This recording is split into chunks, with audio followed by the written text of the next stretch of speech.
Welcome to today's flat belly postpartum ab workout. We're gonna work for 10 minutes, 50 seconds on, 10 seconds off. So let's get started. We're gonna lie on our back, hands by your sides, palms up. Bring your knees directly over your hips. And you're gonna take that front leg, extend it out and down toward the floor, bring it back up, and do the same thing with the opposite leg.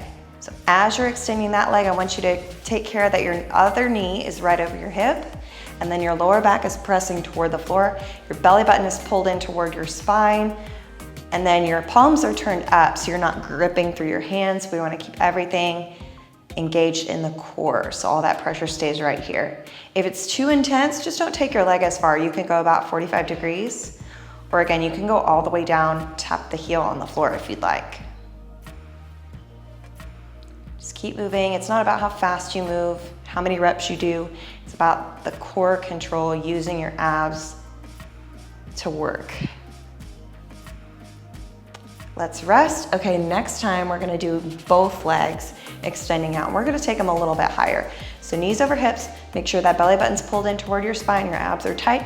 We're gonna press those legs out and then bring them back in. Make sure you're keeping them in a short range so those knees stop directly over the hips.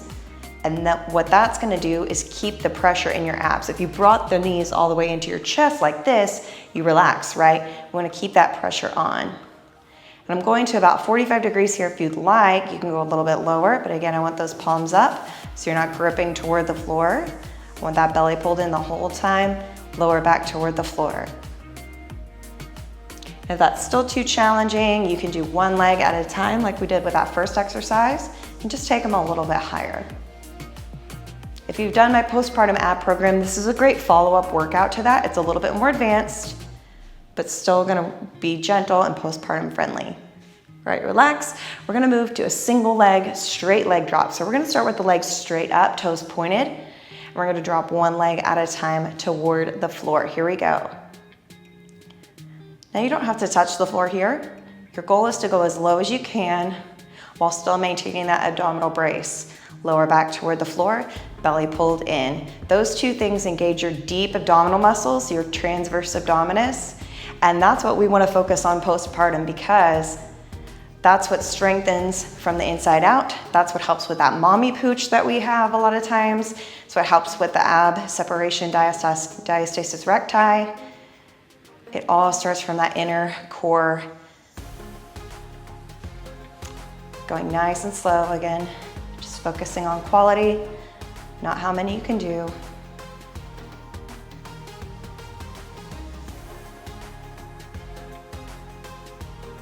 And relax. We're gonna move on to some supine oblique twists. So now I want you to take your arms out to the side, palms still face up, your knees over hips. We're gonna anchor those shoulders, slowly drop the knees to the front. I hear your back crack a little bit here, bring them back to the center, and then slowly take them to the back. So you'll notice I'm trying to keep my shoulders anchored when I move the opposite direction. That's gonna allow your obliques to do the work. So it's not just a spinal twist, right?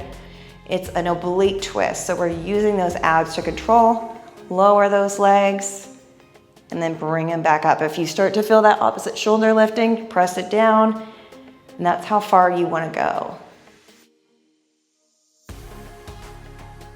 It's great for your back mobility as well. Feel that loosening everything up.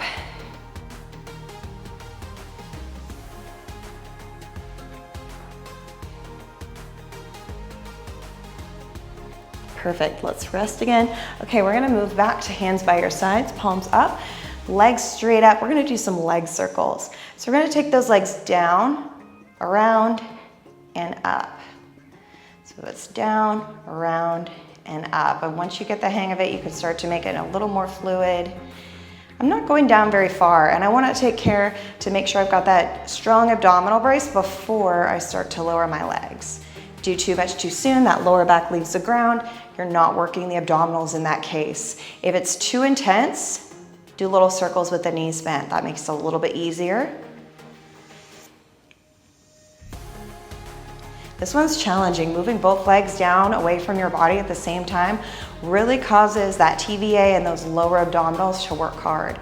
So we want to make sure we're in a good place before we do some of these more advanced movements. And if these are all too advanced, you're feeling like it's hard for you to maintain good form, go to my postpartum ab program and start with phase 1. We're moving to a glute bridge, starting to work those glutes, feet close to your butt, heels down, hands can be down by your side now. Let's bridge, hips come up, and then tap the floor. Trying to move continuously through this one, pressing through those heels, squeezing your butt at the top. It's not about how high you can go here. We want to keep that pressure in the glutes, so not too high to where you feel it in those hip flexors. We want to keep it a little bit lower. You can even lift your toes here. You want to really press through your heels to engage that back body. Strong glutes are so important, especially postpartum. That does a number. Having a baby does a number on your pelvic floor. So we want to rebuild that pelvic floor so this engages those deep core muscles like we talked about earlier, plus the glutes, the hamstrings, the back of the body, which is really necessary to getting a strong core again. And relax, we're gonna move on. This time we're gonna come up in that bridge and we're gonna pulse. So let's come up, hips nice and high, about 2 inches up and down, just a tiny pulse. And I want you to focus on using your glutes to drive the movement. So push down through your heels. So you're putting that work into the glutes, really squeeze at the top. This one, you can go a little faster if you want to.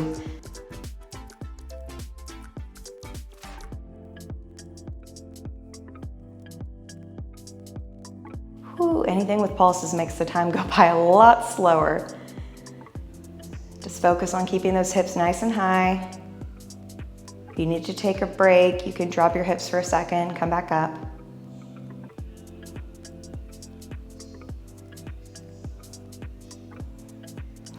Almost there. And rest. Okay, we're gonna keep going with the glute bridges. This time we're gonna do a marching glute bridge. So we're gonna alternate lifting the legs up in a bridge position. So lift, and then one leg up, opposite leg up. So you wanna make sure your knee comes over your hip as you're marching. And as you move the legs, what's happening to your hips? Put your hands on those hip bones. Are they dropping or shifting? Do you feel it? Try to keep them even, level, the whole time.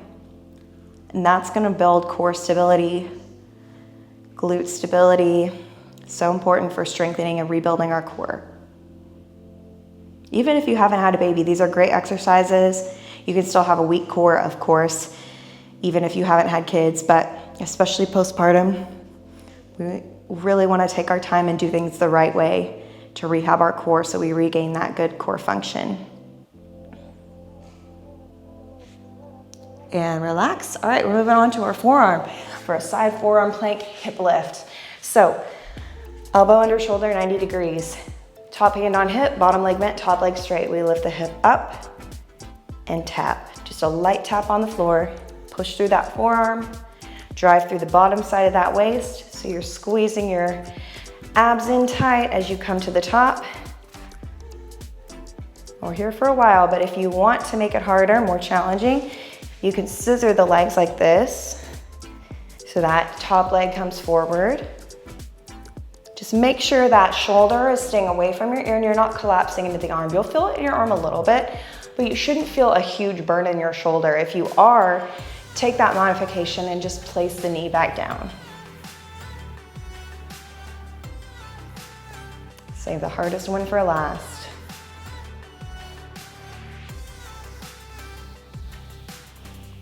Good work, guys. We're moving to the other side. Same thing. We'll start with that bottom leg bent. And remember, forearm 90 degrees.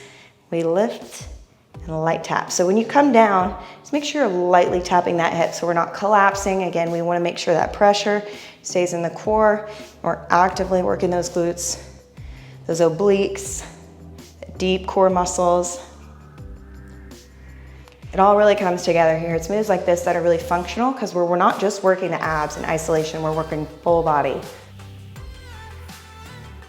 And again, if you haven't done my postpartum ab program and you're seeing this, it's a 4-phase program, 12 weeks long, that's gonna help you build on some of these movements we're doing today. And if this is too advanced today, it's gonna help you get to where you can do these movements.